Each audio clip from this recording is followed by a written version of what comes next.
Hello, everyone. Here's my face. This is me, Matthew.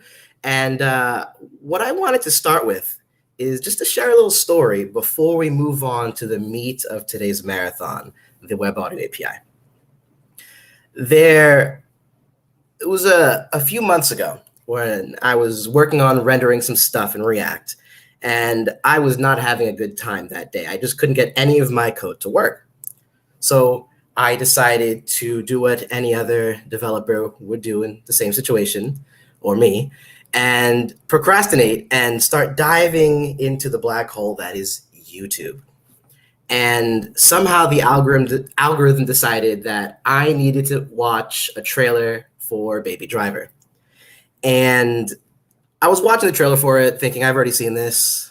Why does YouTube want me to watch this? I wonder what's so interesting about this that's going to draw my attention. And what it was a stylophone. So hold on one sec.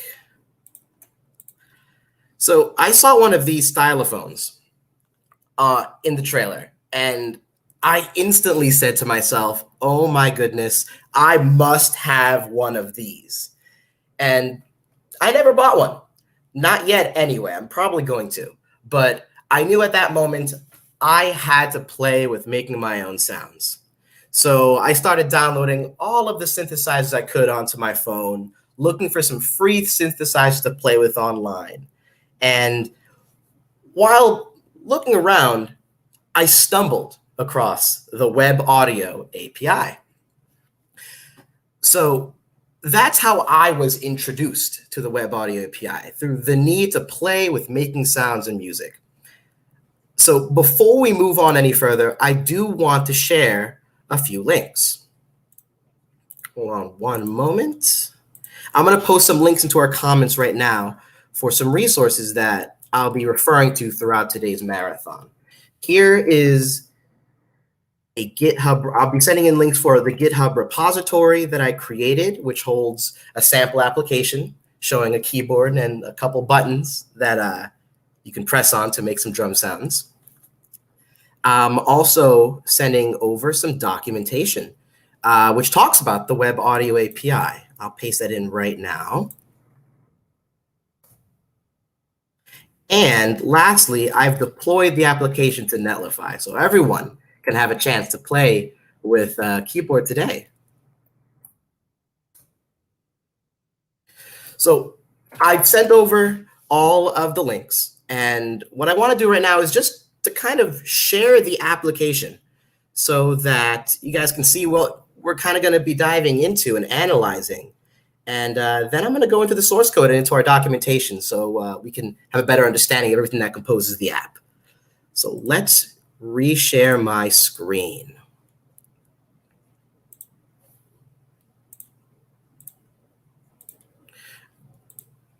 So before we move on any further, I invite everyone to navigate to the application on Netlify and give the application a try. If you load up the app, you'll be welcomed with a screen with a button that says Start Audio API. I'm going to click it, and you'll be presented with a bunch of notes on a terribly rendered keyboard. But you'll find that if you click on any of the notes, they'll make sounds. And you can even change the waveforms used to generate those sounds.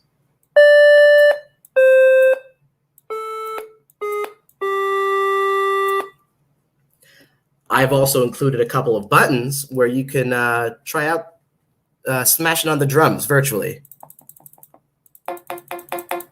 And you have a soundbar that controls the volume of the whole thing.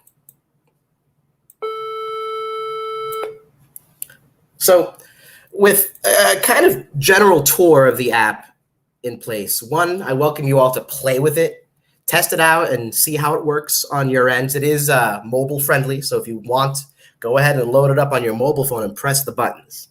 But what I want to do now is move on over to our documentation.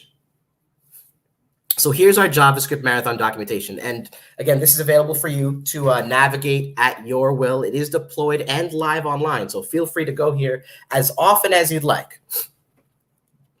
So to start off, what is the Web Audio API?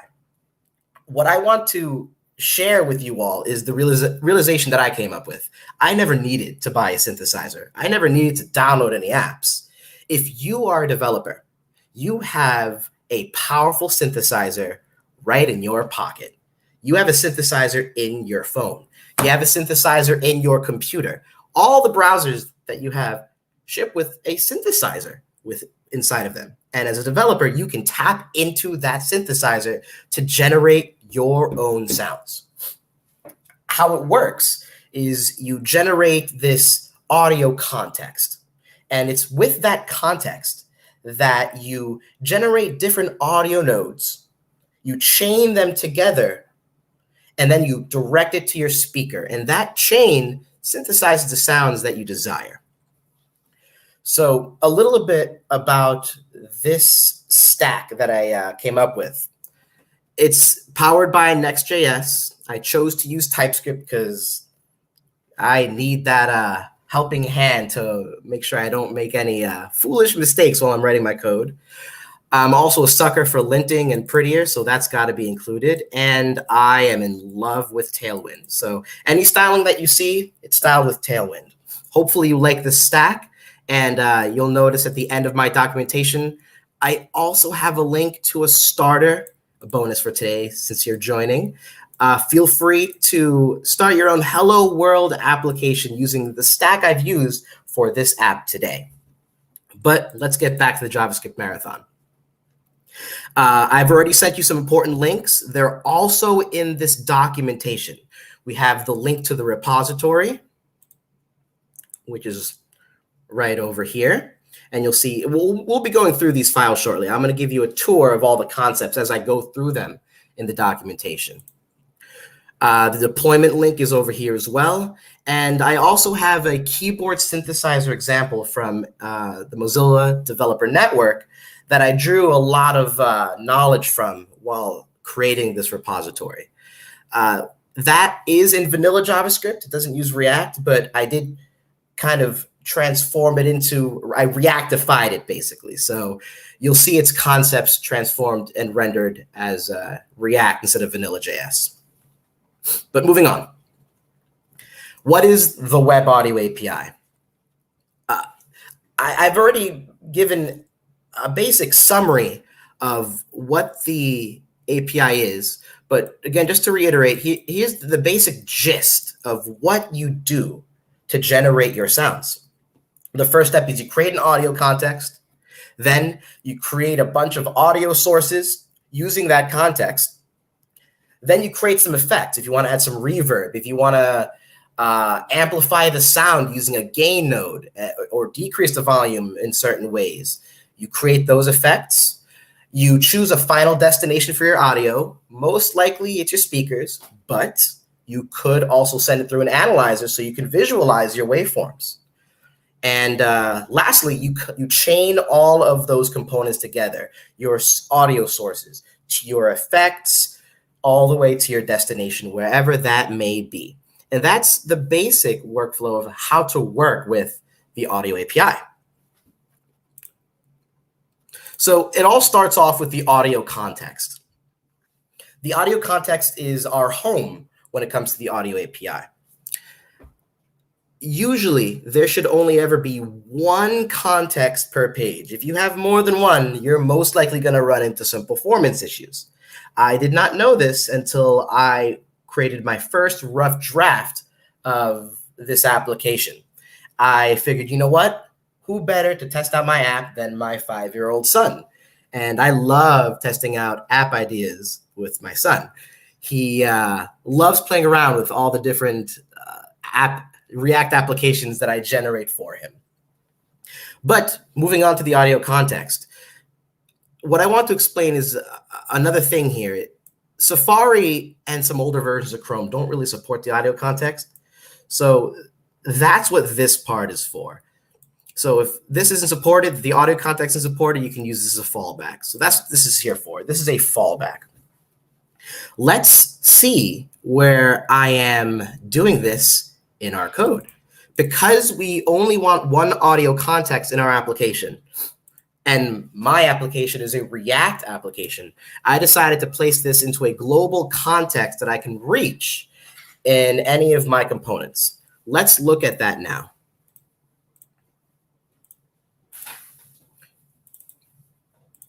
So here's VS Code. I have the repository open, and I actually want to show you the provider that I have that's sending in the context.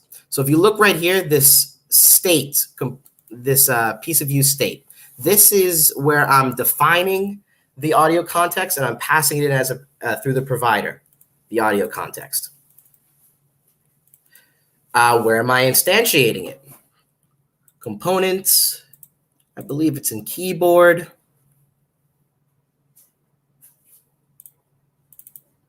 Let's find it. Audio context. You know what, before we search for it, let me give you kind of like a layout. Let me give you a tour of this from the beginning before we search for where that audio context is. So we're starting at pages. We'll start at index. So this is kind of like the start. Let me zoom in a little bit. This is kind of where the application begins. This is where it all starts. And here we are. So what I do is when the app opens, the audio context is not defined. There is no audio context. And what I do is I render a header, and then I have two blocks right here. If the audio context is not defined, I render something.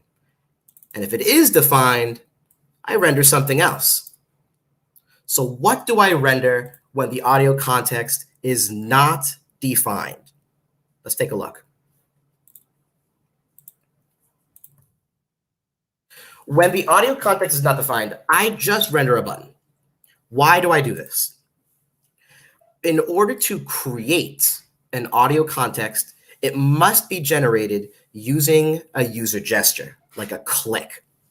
This is because, and I'm sure everyone has experienced this, where they open up a tab or they navigate a link, and all of a sudden their computer is blowing up with sounds. And that's not a good user experience.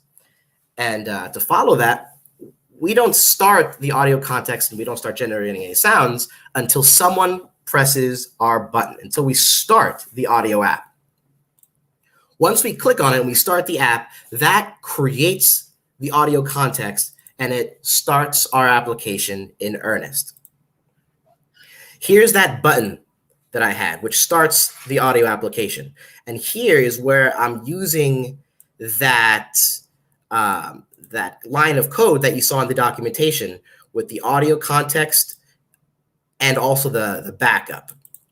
And what we do is we use that set audio context from the use state, and that's what sets the audio context, allowing us to render everything else, our keyboard, our drums, and our settings. So that, I would say, is kind of like the first lesson when it comes to the audio API is you should really only have one audio context, and you can only start it with a user gesture. Moving on. The audio API, with the web audio API, you can have many different sound sources. In this application, my primary means of sound sources are oscillator nodes. And what I use is I create different waveforms using the audio context. And there's actually 4 different main types of waveforms in the audio API, the oscillator types. And those are sine. Hold on, I actually have it somewhere. It's sine. Here we are. Sine, square, sawtooth, and triangle. Let me show you where I have these rendering in our code.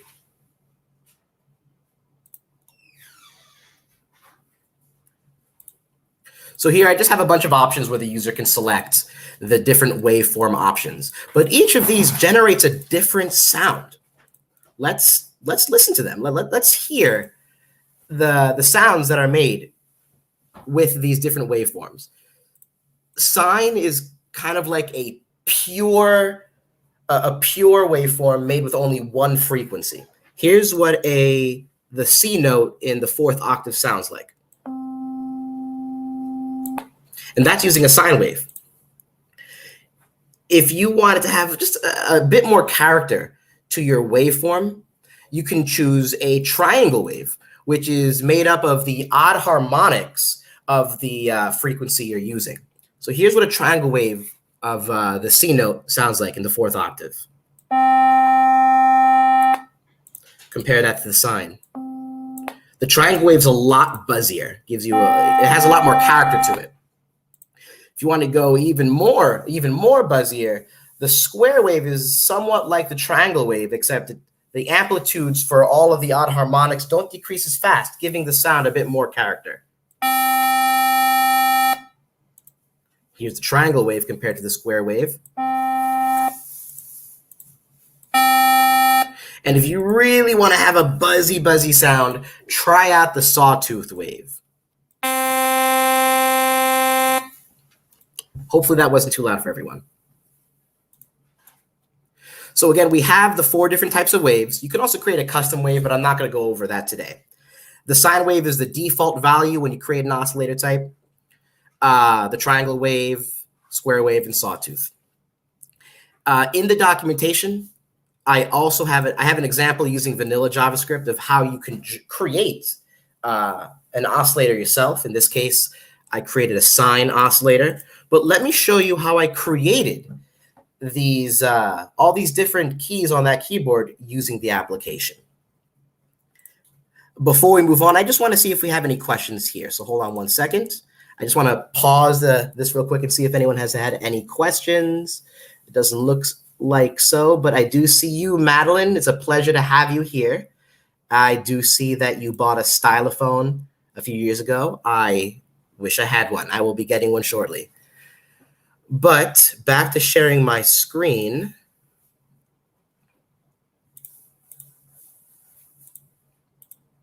Let me show you how I created that whole keyboard. So we press the button. We have our audio context. So we render everything in here. And here is where our keyboard is rendered, right there in our keyboard component. Let's find it. Components, keyboard. All right. So there's a fair amount going on in here, and I'm gonna go over it with you. So all we're doing in here is we have a div. I'm just giving it an idea of keyboard, and I'm giving it a couple of CSS properties. I love Tailwind, and what we're doing is we're generating an empty array.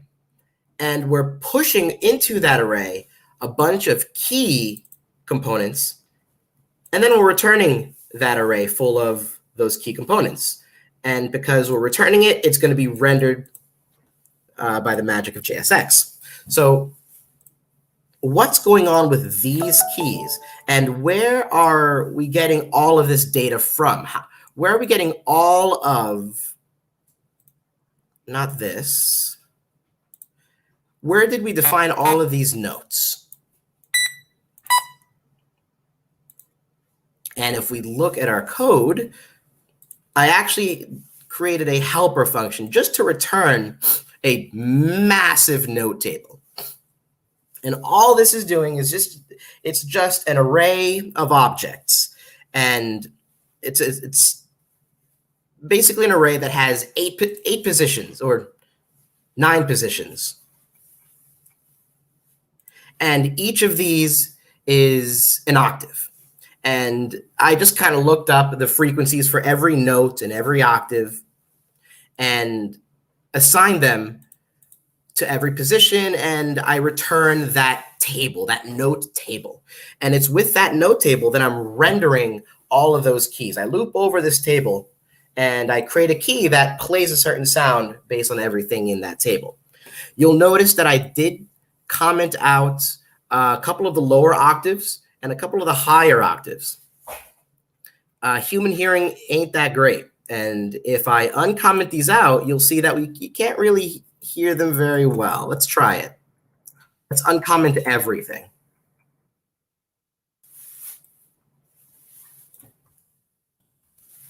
Go back to our application. Refresh. Oh, let's load it in dev. You can actually see those changes I made.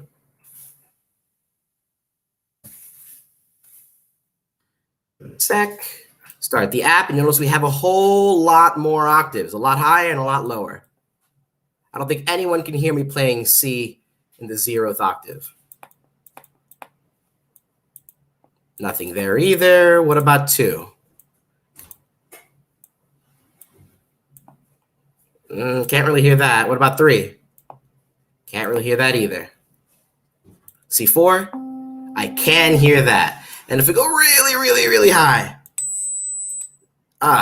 so I decided to just comment out those because it's cool to make really, really low pitch sounds and really, really high pitch sounds, but they're not too helpful for us today. So let's go back to our live deployment. And we'll go back to our normal slew of notes. So I introduced you to our note table. Let's go back to where we're rendering the notes. Here's our keyboard. So we get that note table here. Here's where we call that create table function to retrieve that table of notes. When this component is mounted, only when it's mounted the first time, we set our note table to what's returned from that note table. We create a gain node, which we use to control the volume of our notes. And then we connect our gain node to our speakers. And then we set our gain node, we set that gain node as our main volume control. And then here, we set whenever the volume changes, we set the volume of that gain node to the volume slider. So before we continue looking at how we're rendering all those notes, let me show you that volume slider, and let's talk about gain nodes for a few moments. If we go back to our pages index and we look at our settings section, which I really should have put into its own component, you'll actually see our volume control here. And here's that volume control. This volume control controls the value of our gain node. The lower it is, the further the amplitude is pushed down by that node when the audio source goes through it. And the higher it is, the higher it creates, the higher it amplifies the amplitude. When it's really low, quiet note. When it's really high, louder note. So here's the volume. When we change it, we set the volume. We set the value of volume. Volume is contained within our context, so that way any of our components can have access to it. So that's how we're controlling the volume. So now let's talk more about gain nodes. Just to give a quick review of gain nodes. Gain nodes are responsible for manipulating the amplitude of our audio sources, amplitude, volume. Here's an example of how to create a gain node using vanilla JavaScript. Again, everything starts off with an audio context. We have the fallback. We create an oscillator node. In this case, it's a sine oscillator node with the note of A in the 4th octave, 440 hertz. And then we create that gain node. So we create the gain node using the audio context. We set the gain node to 50%. It can have a value between 0 and 1. And then we create that chain. We take our audio source, the audio node that we created up above, that sine wave, and we connect it to our gain node. And then we take our gain node and we connect it to the audio context destination, which in our scenario is our computer speakers. So again, oscillator node connects to gain node, which connects to the ultimate destination, which in our scenario is our speakers, but could also be other things like an audio visualizer if you wanted to visualize your sound waves. So gain node, volume control. Let's go back to our application. So here's the meat of where we're rendering those keys. What we're saying is if we have that note table, note freak, right here, if we have them, then begin the process of rendering our keys. So again, just to review what I said earlier, we start off with an empty array of keys, which is just an array of React nodes. For every octave in that note table, we pull out the octave table within it, which has 12 different keys. We have the octave, which is the index of this. We create a keys list using object.entries. And then for each one of those key lists, we push onto our array of React nodes a new key component. And that key component is where a lot of our magic is happening. That key component that I created takes 3 props: a note prop, an octave prop, and a frequency prop, which we get from object.entries. Let's take a look at this key component.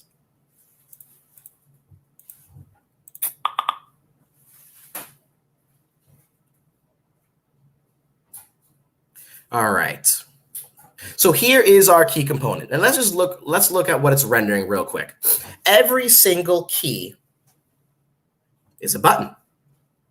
And that key shows the note and the octave of that note. This sounds about accurate.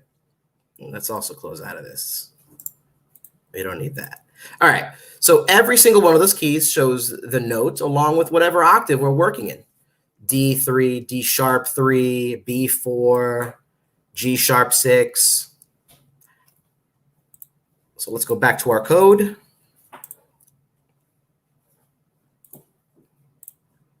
And here's the heavy magic of these individual keys. We have the on touch start and on mouse down, along with on touch end and on mouse up. These pair of events do the same thing, but I have on touch start here to support mobile devices. Same thing with these pair of events. Without on touch and on touch start or on touch end, you will not be able to play with your web audio API using your mobile devices. I ran into that last night while making this application, and it took a little bit of time to figure out, but this is the key here. Let's take a look at what these different note pressed and note released functions do, because this is where the actual sounds are being created. So let's scroll up. We have our 2 functions, note pressed, note released. And I made a cardinal sin of setting the event as any, but I was kind of in a rush. So forgive me, any of you who use TypeScript. You'll notice right off the bat that in each of these, I prevent the default action. And there's a reason why I do this. If you're using a mobile device, and it'll trigger the touch events before the mouse events. And we don't want to trigger the mouse events if we trigger a touch event. So if we trigger one of these functions, if we trigger note pressed, we want to stop the propagation of that event. And that's what we call on prevent default. Same thing here. If we're on a mobile device and we press one of those keys, we want to stop the propagation of that event so that the browser doesn't trigger another mouse event shortly after the touch event. So what's going on when we press a key? What happens when we press one of these notes? What we do is we have this thing here, an oscillator list, which we're grabbing from our context. Again, I have that massive context so I can share data across the entire application. And what does this oscillator list contain? Thankfully, TypeScript will save us. It's just an object. It's an object with a string key and an oscillator node property. So whenever we press a key, we create an oscillator node and we throw it into that oscillator list. So that list contains all active playing notes. So note pressed. So we create a new oscillator list using by spreading out our old oscillator list. And then this is where we actually play our music, play our tone. This play tone function, what it does is it returns an oscillator. When you run it, it gives you back an oscillator, which could either be a sine wave, a square wave, a triangle wave, or a sawtooth wave. And we take that oscillator and we throw it into our new oscillator list, and we set our oscillator list to that new oscillator list. So at the end of pressing a note, we now have added a new oscillator to our list of oscillators. But what else is going on in Playtone besides returning that oscillator is it also plays the oscillator. So let's take a look at our Playtone function. Here, we create our oscillator through the AudioContext. AudioContext, create oscillator. And then we connect that oscillator to our main gain node. And again, we created our main gain node earlier, so that way every single key on our keyboard goes through the same gain node so that we can control the volume of all of them using that one volume bar. Here is where we define the oscillator type, which could either be a sine wave, a square wave, a triangle wave, or a sawtooth wave. We can also make a custom wave, but I'm not going into that today. And where is that type created? All the way back in our index settings.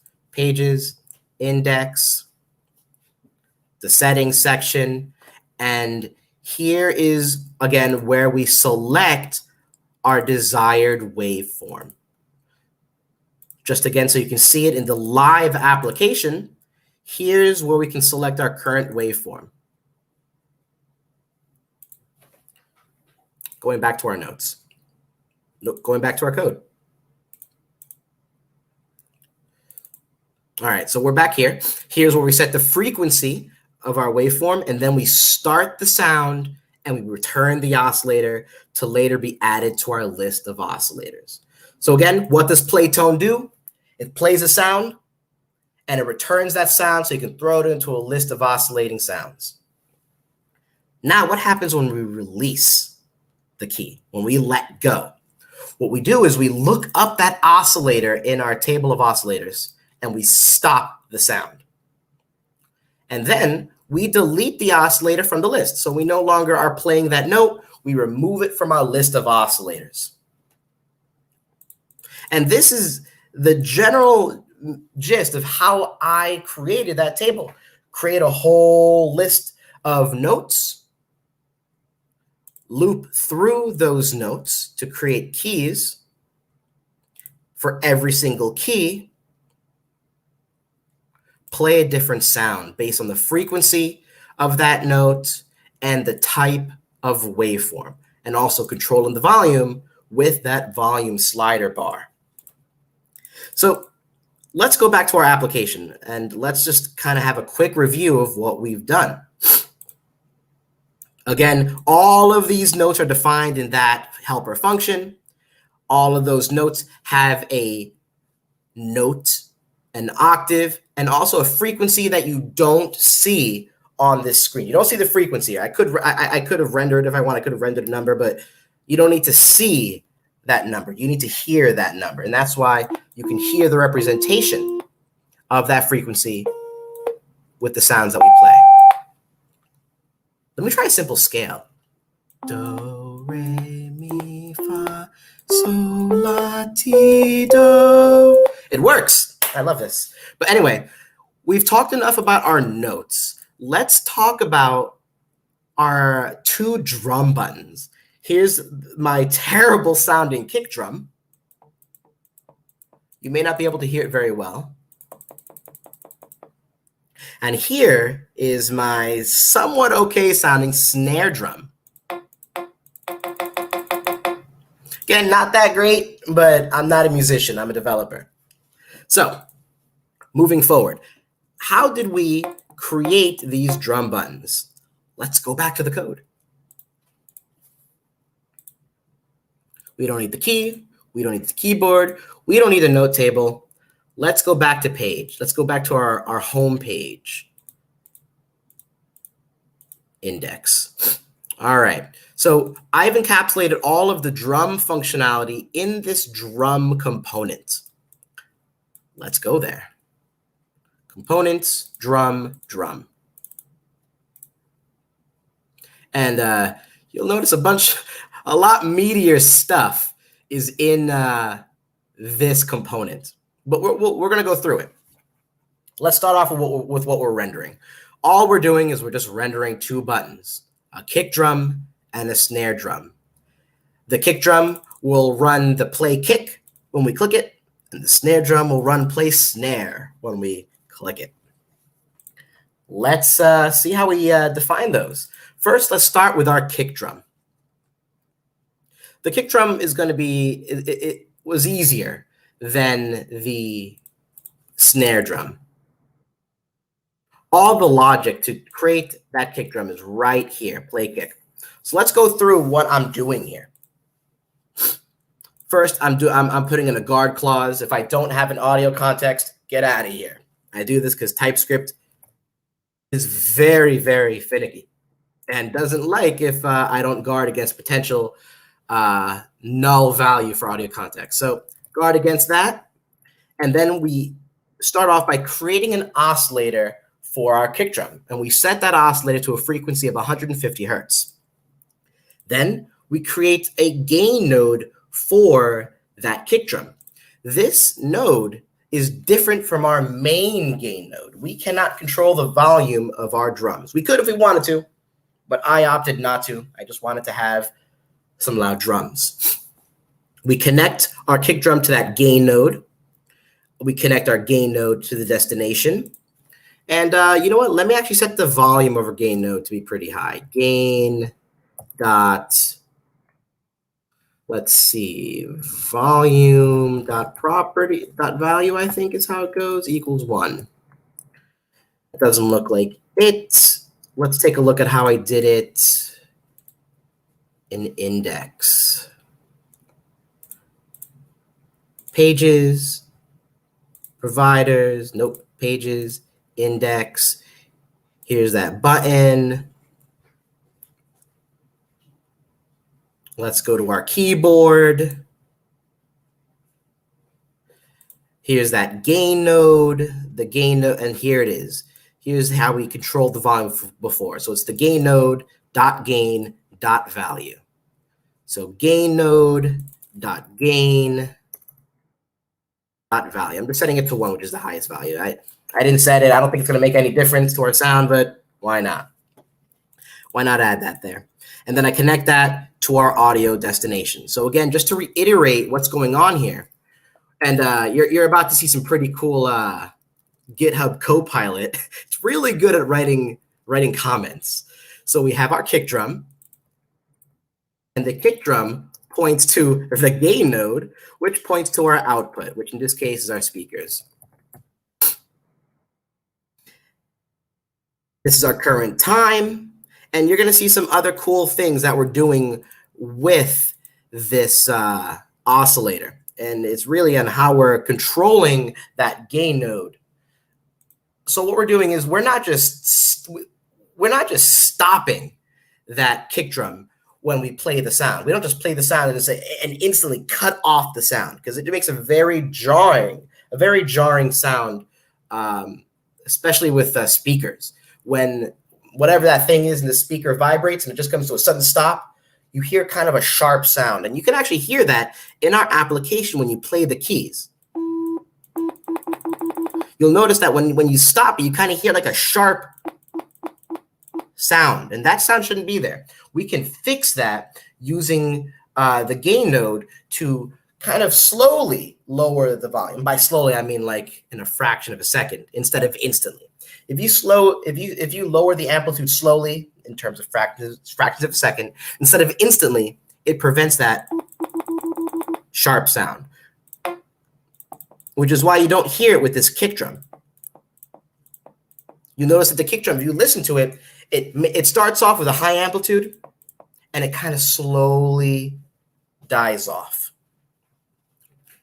These notes don't slowly die off. You play them and they stop instantly, causing that jarring effect. But let's go back to our code to talk more about these drums. What we're saying is set the volume, and this is why I didn't need to set this volume over here. I had done it right here. Set the volume immediately to be at full blast. Set it to 1. So let me remove that. And then what we're doing is, over the course of half a second, exponentially ramp that volume to a really low value, 0.001. You can't set it to 0, but you want to set it to a value close to 0. And what this does is it helps prevent that sharp sound from the speaker being forced to stop suddenly. We start the drum and we stop it in that half-second time frame later. And that's what creates our kick drum. Very simple compared to our snare drum. So now let's talk about the snare drum. Let's hear it again. The snare drum's a bit more complicated of a sound. I actually had to Google how to make a snare drum because, again, I'm no musician. But learning how to make music and sounds with code just highly interested me. So here was my take on making a snare drum. What you'll notice that I'm doing is I'm creating 2 oscillators, a kind of a low triangle oscillator and a high triangle oscillator, lower frequency and a higher frequency.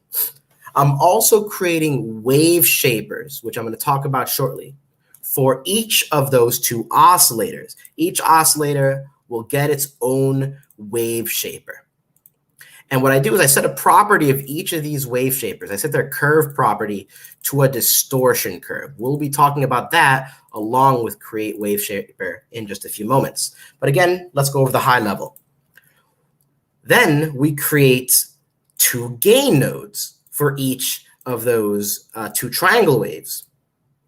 And you'll notice that these gain nodes are doing something similar to what we did with our kick drum. With our kick drum, over the course of a period of time, we ramped that volume down to 0 instead of suddenly and jarringly telling the speakers, stop vibrating. So we're doing a similar thing here. Instead of doing an exponential ramp to 0, we're doing a linear ramp to 0. Just another way to slowly decrease the amplitude over the course of time. Lastly, after creating these, we have one last snare node, which everything goes through, and then we connect it all together. So let me go over these comments, because these comments really give you the spirit of what this massive wall of code is doing. All right, we create 2 oscillators, a low frequency triangle oscillator and a high frequency triangle oscillator. Again, this is represented by these 2 chunks of code right here. We create those 2 oscillators and we connect them to a low wave shaper and a high wave shaper. Those wave shapers are created here. Then we funnel that into our low triangle gain node and our high triangle gain node, again, which is pictured here. And then both of those gain nodes are funneled into our snare gain node, which then goes to the speakers. So that snare gain node just sets the volume to the max. But let's start from the beginning and see what happens here. This is that pipeline I talked about in our documentation. If we look at what an audio context is, what is the web API? Sorry for the bad background here, but we have an input, we have a bunch of effects, and we have a destination. That's the same thing here. We have our sound. We create a sound using those oscillator nodes. And then we have a bunch of effects that we pipe that oscillator node through. The wave shaper, one gain node, another gain node, our speakers. So let's talk. We know about our triangle oscillators. This is no mystery to us because we created triangle oscillators for our keyboard. But what is going on with our wave shaper? What is this doing? Let's look at our documentation. Wrong screen. Wave shaper nodes. So according to MDN, the wave shaper node interface represents a non-linear distorter. It is an audio node that uses a curve to apply a wave shaping distortion to the signal. And you'll see here in documentation that I'm using it for a snare drum. So let's kind of digest what this means. What does it mean to use a non-linear distorter to shape our signal? What does that mean in English? So let's talk about it in English. Create wave shaper, and then we set the curve to a distortion curve. What we're doing is we set a curve, and this could be some value between 0 and 1. Some value between 0 and 1. And if the value is 0, then that's going to completely shut down our amplitude. It's going to completely drop our amplitude to 0. And if it's 1, it won't do anything. And depending on where it is in that curve, it'll control the amplitude up or down. But what does that curve look like? So that curve is just a massive array. And this is going to be a bit mathy, but let me just try to digest this down. We have I can't translate that into bits right now, but we have a certain length of 32-bit array. We have a 32-bit length array. We started at 0, run through the entire course of that length of the array. And what we're doing is we kind of, if you look at what does a value of 0 do? 0 raised to the whatever power, it's going to be 0. 1 minus 0 is 1. So starting off at 1, and what happens when we get to all the way to the end of the curve, I divided by 65, blah, blah, blah. That's going to be about 1. 1 raised to some power, it's going to be about 1, and that ends at 0. So this curve kind of starts up high and eventually comes down to 0. And what we're doing is we are piping, let's go back to our drums, we are piping these sound frequencies through that curve, so that way both of these sounds kind of die off in a similar format. So when we play that snare drum button, we're actually playing 2 oscillators simultaneously and stopping them simultaneously. We're starting them simultaneously, we stop them simultaneously. And that's kind of what is creating that kind of sound effect. If you listen, you can kind of make out those 2 frequencies in that snare drum. But all right, let's go back to our documentation. And I've kind of given a high-level overview of the code itself. A popular filter that I ended up not using is the biquad filter. It has a whole bunch of options, and I'm not yet intelligent enough to make most use of that biquad filter, but I know I'll be playing with it shortly. I know that I could have implemented my snare drum using the biquad filter, but I ended up using the wave shaper instead. But the biquad filter is there available for us. To finish off this, I'm going to end off where I had kind of mentioned is a kind of like a bonus repo that this repository kind of started off of. I wanted a very easy front-end stack to generate this, so I chose Next.js, I chose TypeScript, I styled with Tailwind, I need ESLint and Prettier in my life, and I will never forget to lint my program because it will lint every single time I do a commitment to the repo. So to anyone who maybe wants to give it a shot and create their own audio API using kind of my repo as a starting point, feel free to use this as a template to create your own audio API today. So let's stop sharing. Let me go back here.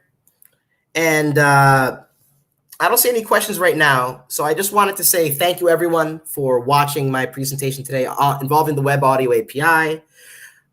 It's just to give you a TLDR of it. You have an audio context, you create some audio nodes, you pipe it through effects, you pipe the effects to your speaker, and you hear a sound. Again, my name is Matthew Pagan with This.Labs. I'm a software engineer for them. Thank you for joining us on today's JavaScript marathon involving the Web Audio API. And I want to give a shout out, one, to Chris for his JavaScript marathon yesterday involving RxJS, and a shout out to Lindsay tomorrow for her JavaScript marathon involving Vue. To everyone, thank you for tuning in, and it was my pleasure to have you all today. Thank you so much.